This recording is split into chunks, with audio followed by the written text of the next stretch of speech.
આજની ધર્મકથા. પ્રણામ. ધર્મકથા અંતર્ગત પરમ પૂજ્ય જ્ઞાન વિમલસુરી મહારાજ સાહેબ એમના જીવનની વાતો અને એમના જીવનમાં રહેલા અમાપ ગુણો એને ગઈકાલ સુધી આપણે જોયા.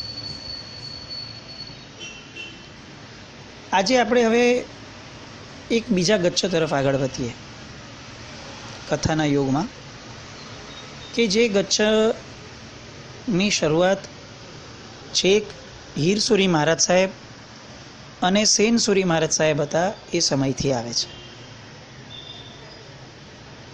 પૂજ્ય જ્ઞાન વિમલસુરી મહારાજ સાહેબ એ હીરસુરી મહારાજ સાહેબના પણ વડીલ એવા આનંદ વિમલસુરી મહારાજ સાહેબ એમની પરંપરામાં આવ્યા હતા. એમની પછી તરતથી નેક્સ્ટથી જે ઉલ્લેખ છે એ પ્રમાણે સેનસુરી મહારાજ સાહેબ સમયે તપાગચની 4 શાખાઓ પ્રસિદ્ધ હતી. એક વિજય શાખા, બીજી વિમલ શાખા, ત્રીજી સાગર શાખા અને ચોથી ચંદ્ર શાખા. શાખા એટલે બ્રાન્ચીસ. એક જ ઝાડની 4 બ્રાન્ચીસ. એમાંથી જે ચંદ્ર શાખા છે એ અત્યારે ક્યાંય પ્રચલનમાં હોય એવું ક્યાંય ઉલ્લેખમાં કે કોઈ મહાત્માના મુખેથી સંભળાયું નથી. પણ આ વિજય, સાગર અને વિમલ આ ત્રણેય શાખાઓ આજે પણ વિદ્યમાન છે. એમાંથી વિમલ શાખા એટલે પૂજ્ય હેમ વિમલસુરી મહારાજ સાહેબથી શરૂ થયેલી શાખા, જેમાં અત્યારે પૂજ્ય પ્રદ્યુમ્ન વિમલસુરી મહારાજ સાહેબ, ભાઈ મહારાજ, એમના સુધી આ પરંપરા ચાલતી આવી. આજે આપણે સાગર શાખાની વાતમાં આગળ વધીએ. પૂજ્ય હીર વિજયસુરી મહારાજ સાહેબના સમયની અંદર અનેક શિષ્યોની અલગ અલગ પરંપરાઓ થઈ. એમાંથી એમના જ સમયે થયેલા શ્રી સહજ સાકરજી ઉપાધ્યાય એ પ્રસિદ્ધ થયા હતા. હીર વિજયસુરી મહારાજ સાહેબના ઇતિહાસના ઉલ્લેખમાં પણ પૂજ્યશ્રીના નામનો ઉલ્લેખ છે. અનેક પટ્ટકોમાં પણ એમના નામનો ઉલ્લેખ આવે છે. એના દ્વારા આપણે એવું સમજી શકીએ કે એમની પ્રતિષ્ઠા, એમની પ્રખ્યાતિ, કીર્તિ અને વિદ્વત્તા એ બધાનું એ સમયના ગણનાયક એવા પૂજ્ય હીર વિજયસુરી મહારાજ સાહેબને ઘણી કિંમતો હશે. અને એટલે એમણે દરેક પટ્ટકો આદિમાં પણ, ઘણા બધા પટ્ટકો આદિમાં પણ એમને સ્થાન આપ્યું છે. અને પૂજ્યશ્રીની અનુગ્રહ કૃપા જેમની પર વરસી હોય એમની માટે અત્યારે આપણે એવું માનવું પડે કે ફક્ત વિદ્વત્તા નહીં પણ ઉચ્ચ ક્રિયાપાત્ર અને વિશુદ્ધ સંયમી પણ હશે. અને એવી તપાગચ્છની શોભા વધારનાર એવા પૂજ્ય સહજ સાગરજી ઉપાધ્યાયજી મહારાજ એ સાગર સમુદાય પ્રમાણે, સાગર સમુદાયની વ્યાખ્યા પ્રમાણે એમના 59માં પટ્ટધર થયા. દરેક સમુદાયના અલગ અલગ એક લેવલ પછીથી અલગ અલગ પટ્ટધરો આવશે. કારણ કે દરેકના વડીલો, દરેકના ઉપકારીઓ એ સમયના અલગ અલગ હતા. એટલે આ કોઈ ભેદભાવ છે કે અલગ અલગ બધાના મતો અલગ છે એવું નહીં. પણ કાકા, કઝિન કાકા, એના પપ્પા અલગ હોય એવી રીતની આ કઝિનની વ્યવસ્થાઓ છે. પણ અંતે બધા ભાઈઓ. સાગર સમુદાયની શાખામાં 60મી પાટે શ્રીમાન જય સાગરજી ઉપાધ્યાયજી મહારાજ એમનું નામ આવે છે, જેમનો વિશેષ ઉલ્લેખ ક્યાંય બહુ પ્રાપ્ત થયો હોય એવું નથી દેખાતું. પણ વૈરાગી, ત્યાગી, ધ્યાની અને અપૂર્વ વિદ્વાન અને આગમોના બહુ સારા અભ્યાસી હતા. અને અનેક સાધુઓને આગમની વાચના આપતા હતા. આવો પાછળ તો ઉલ્લેખ પણ ક્યાંક સાહેબ માટે મળે છે. એ સાહેબની એટલે સાગર સમુદાયની 60મી પાટ, 61મી પાટે જીત સાગરજી મહારાજ, 62મી પાટે શ્રીમાન માનસાગર ગણીજી કે જેઓ નિષ્પૃહ શિરોમણી ગણાયા હતા અને પોતાના સાધુઓને સારણા વારણાદી કરાવવામાં ખૂબ કુશળ હતા અને આગમના બહુ જ પ્રખ્યાત એવા જ્ઞાતા પૂજ્ય માનસાગર ગણિ મહારાજ હતા. એમની પછીથી આવ્યા 63 શ્રી મયગલ સાગરજી મહારાજ. આ મયગલ સાગરજી મહારાજને શ્રી જીત સાગરજીએ દીક્ષા આપી. વિસનગરના વતની હતા અને નામ એમનું આપ્યું મયગલ સાગરજી. પલંબે મંગલ સાગરજી નામ પણ આવે છે. ચારિત્રના પાલનમાં ખૂબ શૂરવીર અને ગામે ગામ વિહાર કરતાં કરતાં તેઓ એકવાર નાગપુર પધાર્યા. ત્યારે અમદાવાદના એક શ્રાવક પ્રેમચંદભાઈ એ નાગપુર વેપાર કરવા માટે આવ્યા હતા. રહેતા હતા અમદાવાદમાં, ફક્ત વ્યાપાર કરવા માટે તેઓ નાગપુર પધાર્યા અને ખ્યાલ આવ્યો કે અહીં એક મહાત્મા બિરાજમાન છે, એટલે આ મયગલ સાગરજી મહારાજ સાહેબ પાસે વંદન કરવા માટે ગયા. વ્યાપાર કરવા આવેલો માણસ એ તે ગામનો મહેમાન કહેવાય અને એને પોતાને જાણમાં પણ હોય કે હું ફક્ત મહેમાન તરીકે આવ્યો છું, બાકી હકીકતમાં મારો આખો પરિવાર વગેરે બધું એ મારા ગામમાં છે. એટલે મહેમાન ગતિ તરીકે પોતે અનુભવતો એ માણસ વ્યક્તિ એ આ મહાત્માને વંદન કરવા આવે તો પણ કેવી રીતે વંદન કરે? એક ઔપચારિકતાપૂર્વક. પણ એવું ન કરતા એમણે આમની સાથે ધર્મચર્ચાઓ, ધર્મની વાતો શરૂ થઈ. મયગલ સાગર મહારાજ સાહેબે પણ ધર્મચર્ચા દરમિયાન ઘણી બધી આગમની એવી વાતો ઊભી કરી, એમની સામે મૂકી કે આ જે શ્રાવક હતા પ્રેમચંદભાઈ, એને મન સંસારની અસારતા વર્તાવા લાગી. ધીરે ધીરે ધારા આગળ વધી અને તેઓ સ્વયં આ વાણીથી એટલા બધા પ્રતિબોધ પામ્યા અને સંસારની અસારતાને એટલી બધી સંવેદવા લાગ્યા કે એમણે વેપાર કરવા માટે આવ્યા હોવા છતાં પણ નાગપુરમાં જ ત્યાં જ પોતે દીક્ષા ગ્રહણ કરી લીધી.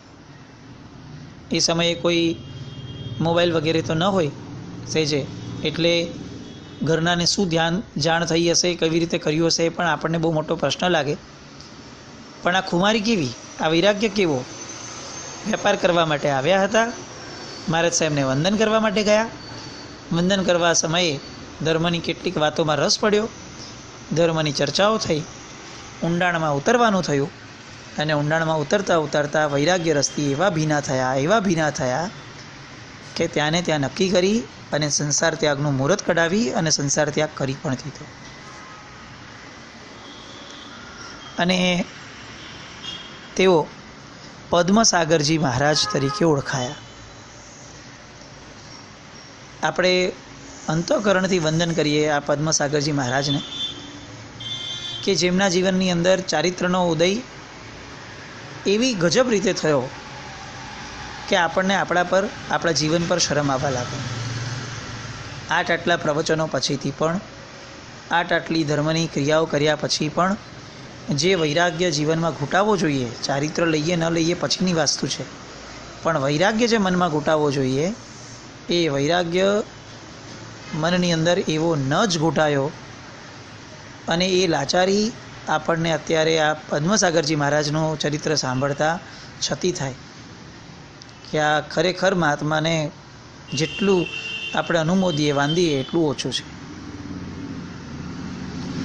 આ પદ્મસાગરજી મૂળ તો અમદાવાદના વતની હતા, એટલે ધીરે ધીરે ત્યાંથી વિહાર કરતા અનેક શહેરો અને ગામોમાં થતાં તેઓ અમદાવાદ માટે નીકળ્યા. રસ્તામાં સંગ્રામગઢ નામનું ગામ આવ્યું. ત્યાં એક શ્રાવકને સાહેબ સાથે ચર્ચા કરવાનું થયું અને આમનો વૈરાગ્ય જોઈ અને એ શ્રાવકને પણ વૈરાગ્ય થયો અને એમણે દીક્ષા લીધી. સુજ્ઞાન સાગરજી એવું નામ થયું. નાગોર ગયા, ત્યાં પણ એક શ્રાવક વૈરાગ્ય વાસિત થયા. સ્વરૂપ સાગરજીના નામે બીજા શિષ્ય થયા. આમ કરતાં અનેકવિધ જગ્યાઓએ શાસન પ્રભાવના કરતાં આ પદ્મસાગરજી મહારાજ એમણે સુજ્ઞાન સાગરજીને પોતાના પટ્ટદર તરીકે સ્થાપ્યા અને પોતાની એક ઈચ્છા વ્યક્ત કરી કે આ બધા ક્ષેત્રોમાં તો મહાત્માનું વિચરણ છે, એટલે અહીં બહુ વાંધો નથી આવતો ગુજરાતમાં, પણ આજની તારીખમાં પણ મારવાડની અંદર જૈન સમાજની અંદર એટલા બધા મતાંતરો અને એટલી બધી શિથિલતા પ્રવેશી છે કે ત્યાંના શ્રાવકોની અંદર બહુ જ મોટા પરિવર્તનને બહુ મોટો અવકાશ પણ છે. અને એમનું તો આયુષ્ય પૂર્ણ થતું હતું એટલે એમણે જણાવ્યું કે મારી તો એ ઈચ્છા મનમાં જ રહી ગઈ, પણ હે સુજ્ઞાન સાગરજી, હું આપને આ જણાવું છું કે જો આપને અનુકૂળતા થાય તો આ મારી ઈચ્છા પૂરી કરજો કે આપણે આ મારવાડની અંદર જૈન સમાજની અંદર રહેલી શિથિલતાને દૂર કરવાનો પ્રયત્ન કરવા જેવો છે.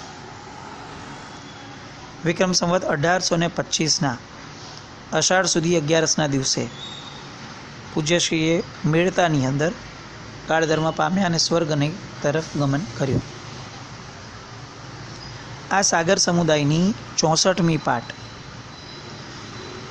65મી પાટે આવ્યા સુજ્ઞાન સાગરજી મહારાજ અને પોતાના ગુરુની વાત સાંભળ્યા પછીથી તરત જ એમણે પોતાના લઘુગુરુ બંધુ શ્રી સ્વરૂપ સાગરજીને લઈ અને મારવાડમાં વિચરણ શરૂ કર્યું. જૈનોમાંથી શિથિલાચારને દૂર કરવા માટે કમર કસી, પણ પરિસ્થિતિ બહુ વિપરીત હતી એટલે કાર્ય અતિશય પુરુષાર્થ માંગી લે તેવું હતું. અને તેમ છતાં આ સુજ્ઞાન સાગરજીએ વિક્રમ સંવત 1821માં વૈશાખ સુધી દસમના દિવસે ઉદયપુર સંઘના આગ્રહથી અજીતનાથ ભગવાનની અંજન શલાકા મહોત્સવ કરાવડાવ્યો અને 26ની અંદર મહાસુદી પાંચમના દિવસે ઉદયપુરમાં શ્રી પદ્મનાભનાથ પ્રભુની પ્રતિષ્ઠા કરાવી. આજે પણ આપણે ઉદયપુરની અંદર રહેલું આ પદ્મનાભ સ્વામી ભગવાનનું જિનાલય, વિશાળ જિનાલય, એના દર્શન પામી શકીએ છીએ. આ પદ્મનાભ ભગવાનની પ્રતિષ્ઠા સુજ્ઞાન સાગરજી મહારાજે વિક્રમ સંવત 1826માં કરાવી હતી. ત્યાર પછીથી એમણે જ્ઞાનની દિશામાં પણ ઘણા પુરુષાર્થ કર્યા અને એ સમયે સંગ્રામગઢની અંદર લાઇબ્રેરી હતી તો ત્યાંથી જીર્ણ થઈ ગયેલા ગ્રંથો મંગાવ્યા અને એની નવી પ્રતિઓ તૈયાર કરાવડાવી અને ઉદયપુરની અંદર એક વિકસિત જ્ઞાન ભંડાર ઊભો કરવા માટે એમણે કમર કસી. અને ઉદયપુરનો જ્ઞાન ભંડાર આજે પણ જ્ઞાન પીપાસુ લોકો માટે ખૂબ પ્રસિદ્ધ છે. એની સ્થાપના, એની વૃદ્ધિ એ પૂજ્ય સુજ્ઞાન સાગરજી મહારાજને આભારી છે. સાહેબે જીવનની અંદર પાટણના એક શ્રાવકને પ્રતિબોધ પમાડ્યો અને એમને દીક્ષા આપી અને ભાવસાગરજી એવું નામ આપ્યું હતું. અને એક શ્રાવિકાને પણ પ્રતિબોધ કર્યા હતા જેને મૈણાશ્રીજી તરીકે નામ આપ્યું હતું. વિક્રમ સંવત 1838ના શ્રાવણ સુદ પાંચમમાં સુજ્ઞાન સાગરજી મહારાજ એમણે કાળધર્મ પામીને સ્વર્ગગમન કર્યું અને ત્યારબાદ એમની પાટે આવ્યા શ્રી સ્વરૂપ સાગરજી મહારાજ. એ એમના ગુરુભાઈ હતા અને ગુરુભાઈની પરંપરાનો લાભાલાભે એમણે પણ વિચારણા કરતા એમણે પણ એવું નક્કી કર્યું કે મારવાડમાં જ વિચરણ કરીએ, કારણ કે એ ખરેખર લાભનું કારણ છે. અને મારવાડમાં વિચરણ કરતાં કરતાં વિરતિ ધર્મ અને શ્રુત ધર્મનો વિશેષ એમણે પ્રચાર કર્યો. હરસોલ ગામના એક શ્રાવકને દીક્ષા આપી હતી જેનું નામ નાણ સાગરજી મહારાજ એ આપ્યું હતું. અને વિક્રમ સંવત 1866ના પોષ સુધી બીજના દિવસે પાલી શહેરની અંદર પૂજ્ય સ્વરૂપ સાગરજી મહારાજ એ સ્વરૂપને પામવાની દિશામાં એક ડગલું આગળ વધતા સ્વર્ગગમન પામે. 67મી પાટે આવ્યા નાણ સાગરજી મહારાજ. સાગર સમુદાયના ઘણા બધા પ્રભાવક મહાત્માઓમાંથી આ એક મહાત્મા કે જેમનું બહુ વિશેષપણે ચરિત્ર એ સાગર સમુદાયની પરંપરામાં ઉજ્જવળતા સાથે લખાયું છે. આ નાણ સાગરજી મહારાજે પોતાના પુણ્ય પ્રભાવના કારણે ફક્ત મારવાડ નહીં, મેવાડ અને ગુર્જર દેશ એટલે કે ગુજરાતમાં પણ ખૂબ ધર્મ પ્રભાવના કરાવી. દમણના રહેવાસી એક શ્રાવકને એમણે પ્રવજ્યા આપી અને નિધાન સાગરજી નામે પ્રથમ પોતાના શિષ્ય કર્યા. જોધપુરના એક રહેવાસી કે જે યતિ પરંપરાને માનતા હતા અને યતિ બન્યા હતા એમને પણ એને દીક્ષા આપી અને મય સાગરજી નામે બીજા શિષ્ય કર્યા. આ સમયગાળા દરમિયાન સુજ્ઞાન સાગરજીના શિષ્ય પૂજ્ય ભાવ સાગરજી મહારાજ પણ ખૂબ પ્રભાવક થયા હતા જે એમના ગુરુબંધુ હતા. અને આ ભાવસાગરજી મહારાજે ઉદયપુરના એ સમયના મહારાણા શ્રી ભીમસિંહજીને જૈન ધર્મનો મત એમની સાથે ચર્ચા વિચારણા અને અનેકવિધ એંગલથી એમને સમજાવતા એમના મનની અંદર જૈન ધર્મના મત પ્રત્યે ખૂબ રાગ જન્માવ્યો અને જૈન ધર્મ પરાયણ બનાવડાવ્યા. આ જે મહારાણા ભીમસિંહ હતા, આ ભીમસિંહ એને સભાની અંદર, પોતાની સભાની અંદર પંડિતોનું ખૂબ માન સત્કારને સન્માન વગેરે કરતા.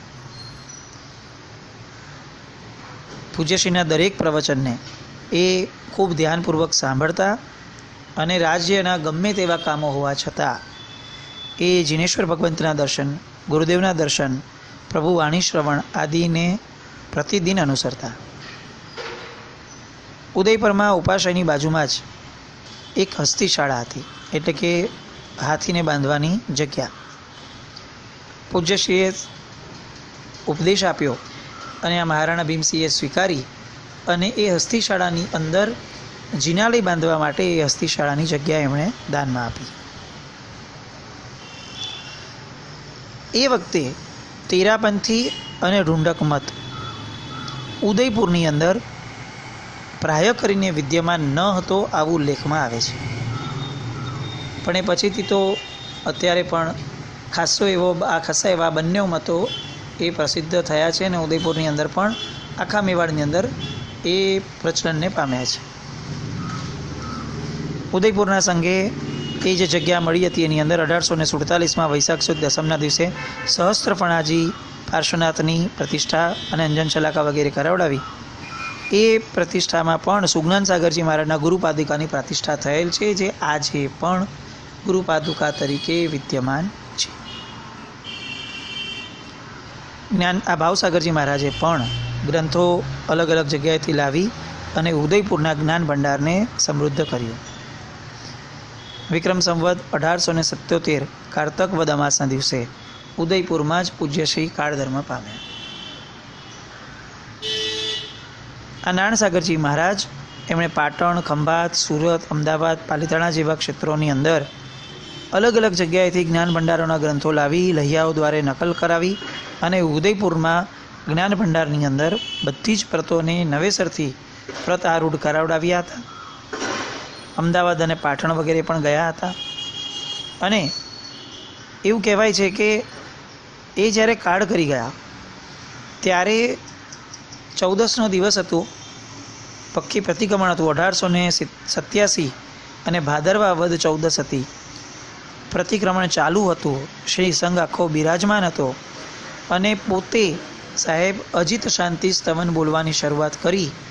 આ અજિત શાંતિ બોલતા બોલતા જ એમના પ્રાણ ગયા અને ત્યાંને ત્યાં એ કાળધર્મ પામ્યા. આવું સુંદર મજાનું પવિત્ર જીવન અને આવું જ સુંદર મજાનું સમાધિપૂર્વકનું મરણ એ સાહેબ પ્રત્યે આપણને અતિશય બહુમાન પ્રગટાવે એવું છે. એમની પાટે આ મય સાગરજી મહારાજ બિરાજમાન થયા. સાગર સમુદાયની 68મી પાટ ગણાય કે જે મય સાગરજી મહારાજ પોતે જ એક જમાનામાં જોધપુરના ગાદીપતિ એટલે કે યતિ હતા. પૂજ્યશ્રી આચારનો મહિમા સમજાવ્યો, સામાચારી સમજાવી, સિદ્ધાંત પાલનની વાત કરી, શિથિલાચારથી મુક્ત બનાવ્યા અને યતિ જીવનનો એમણે ત્યાગ કર્યો અને એમણે સાધુ યોગ્ય દીક્ષા લીધી. નારણસાગરજી મહારાજની અખંડપણે વયાવચ્ચ એમણે કરી હતી. મારવાડ, મેવાડ, જોધપુર આદિ પ્રદેશોમાં વિચરી અને જ્યારે ગુજરાતમાં એમણે પ્રવેશ કર્યો ત્યારે એમણે જોયું કે અહીંયાના યતિઓ તો કેટલા બધા શિથિલાચારી થયા છે. એટલું જ નહીં, આ યતિઓના કારણે અહીં રહેલા સાધુ ભગવંતો પણ કેટલા બધા શિથિલ આચારમાં થઈ ગયા છે. તો આ બધી બાબતો પર ધ્યાન આપવા ગુજરાતના પાટનગર કર્ણાવતીની અંદર એમણે ચાતુર્માસ કર્યું અને ચાતુર્માસ કર્યા પછી કમર કસી અને ત્યાંના વર્ગની અંદર આચાર પ્રેમ જન્માવવા માટે એમણે ધૂણી ધખાવી. હવે અહીંથી મય સાગરજી મહારાજથી આ સાગર સમુદાયમાંથી પણ 2 ભાગ જે પડ્યા એ પરંપરા શરૂ થાય છે. આ 2 ભાગ કયા પડ્યા અને મય સાગરજી મહારાજે પોતાના જીવનની અંદર કયા કયા યોગોને ખૂબ વિશેષપૂર્વક આગ્રહપૂર્વક આદર્યા એ બધી વાતો સાગર સમુદાયને લગતી વાતોના પરંપરામાં અત્યારે આપણે છીએ. જેમની પાસે પણ આ સાગર સમુદાયની પરંપરા વિશેની માહિતીઓ, જ્ઞાન અથવા પ્રસંગો હોય એ બધાને ખાસ હું વિનંતી કરું છું કે આપણે જે ફેસબુકનું આજની ધર્મકથા નામનું પેજ બનાવ્યું છે, આપણે અત્યારે સાગર સમુદાયની માન્યતા પ્રમાણેની 68મી પાઠ સુધી પહોંચ્યા છીએ. આને લગતી કેટલીક વાતો, કેટલાક વિચારો, કેટલીક જાણકારીઓ જો આપની પાસે હોય તો ચોક્કસ આપ ફેસબુક પેજ ઉપર શેર કરજો. અને બાકી આ જે એક સમુદાયની ગાથાઓની અંદર આપણે આગળ વધીએ છીએ, એ ગાથાઓ આપણા જીવનની અંદર એ માન્યતાને દ્રઢ કરાવે કે આ બધા જ મહાત્માઓ કોઈ પણ સમુદાયના કેમ ન હોય, આ બધા જ કઝિન ભાઈઓ છે, એક ઘરમાં નથી રહેતા, બસ એટલી વાત. પણ બાકી એક જ કુળમાં જન્મેલા ભાઈઓ છે. તો જો એમની અંદર આ ભ્રાતૃભાવ હોય તો એમના અનુયાયી એવા આપણે બધા એકબીજા પ્રત્યે કેટલા સહકારના ભાવવાળા હોવા જોઈએ. આ ભાવ આપણામાં વૃદ્ધિ પામે, એ જ આશય આ પાઠ પરંપરાને આગળ વધારવાનો છે. એ મંગલ આશય આપણા જીવનમાં સ્થિર થાય એવી શુભ મંગલ કામના સાથે જીનાજ્ઞા વિરુદ્ધ કંઈ પણ બોલાયું હોય તો મિચ્છામિ દુક્કડમ. જૈનમ જયતિ શાસન.